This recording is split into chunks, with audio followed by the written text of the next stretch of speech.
అందరికీ నమస్కారం అండి. ఈరోజు మనము వరిలో వచ్చే మోగి పురుగు గురించి తెలుసుకుందాము. అసలు ఈ మోగి పురుగు అంటే ఏంటి, దాన్ని కంట్రోల్ చేసే విధానాలు ఏంటి, దాన్ని కెమికల్స్తో కాకుండా ఆర్గానిక్ ఎలా కంట్రోల్ చేయాలనేది ఇప్పుడు మనం తెలుసుకుందాము. మామూలుగా ఈ మోగి పురుగు వచ్చేసి ఇప్పుడు బాగా ఇబ్బంది పడుతుంది. ప్రజెంట్ పంట వేయగానే వచ్చేసింది. కొంతమంది రైతులు చెప్పేది ఏంటంటే వాళ్ళు ఆల్రెడీ ఈ మోగి పురుగు కోసం వేసిన పంటను తీసేసి మరీ కొత్త పంట వేస్తున్నామని చెప్తున్నారు. సో దాన్ని మనం ఆర్గానిక్తో ఎలా కంట్రోల్ చేయాలనేది నేను ఇప్పుడు మీకు చెప్తాను. ఈ మోగి పురుగు వచ్చేసి వివిధ దశల్లో ఉంటుంది. ఒకటేమో అడల్ట్ మాత్ ఉంటుంది. ఆ రెక్కల పురుగు వచ్చేసి కొన్నల పైన గుడ్లు పెడుతుంది. ఆ గుడ్ల నుంచి మనకి లార్వాస్ బయటకు వస్తాయి. ఆ లార్వాస్ ఒక 1 month అట్లా లార్వా స్టేజ్లోనే ఉంటుంది. ఆ లార్వా ఏం చేస్తుందంటే మనకి వరి కాండాన్ని తెచ్చుకొని ఆ లోపలికి వెళ్ళిపోయి ఒక 1 month దాన్ని తింటూ ఉంటుంది. సో డ్యామేజ్ అనేది మనకి ఆ స్టేజ్లో ఎక్కువగా ఉంటుంది. ఆ తర్వాత ప్యూపర్ స్టేజ్కి వచ్చేస్తుంది. దాని తర్వాత అడల్ట్ మాత్ అంటే మనకి రెక్కల స్టేజ్కి వచ్చేస్తుంది. మళ్ళీ వచ్చిన తర్వాత మళ్ళీ గుడ్లు పెట్టడం స్టార్ట్ చేస్తుంది. సో ఇప్పుడు మనకి రెక్కల పురుగు కనిపించగానే లేదంటే ఆ లార్వాలు కనిపించగానే రైతులందరూ ఏం చేస్తారంటే కెమికల్స్ తీసుకొచ్చి స్ప్రే చేస్తారు.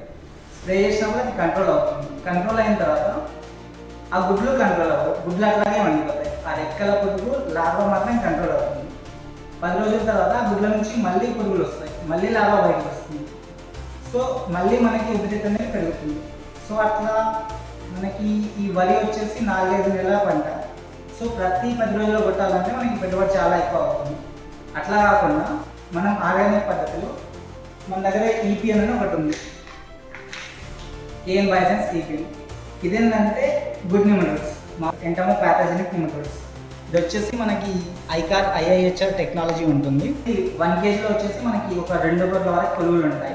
సో ఇది మనం ఒక ఎకరానికి ఒక 2 kg తీసుకొని ఒక 150 లీటర్ వాటర్లో కలుపుకొని బాగా మిక్స్ చేసిన తర్వాత మీరు ఆ 1 ఎకర్కి మీరు స్ప్రే అయినా చేసుకోండి, అట్లా వదిలేయండి, కింద అయినా వదిలేయండి. సో ఆ లార్వాస్ దొరకగానే వాటి లోపలికి వెళ్ళి మల్టిప్లై అయిపోతుంది.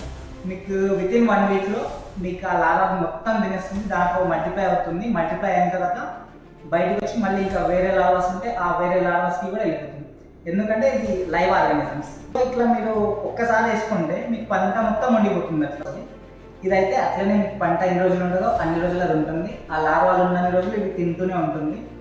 మీకు ఆ లార్వాస్ నుంచి కంప్లీట్గా ఇది ఒక సొల్యూషన్. మనం ఇది పొలంలో వదిలాగానే ఏమవుతుందంటే ఆ లార్వాస్ ఉంటాయి కదా, ఆ లార్వాస్ని పట్టుకుంటాయి. ఆ లార్వాస్ లోపలికి వెళ్ళిపోయి ర్యాపిడ్గా మల్టిప్లై అవుతూ ఉంటాయి.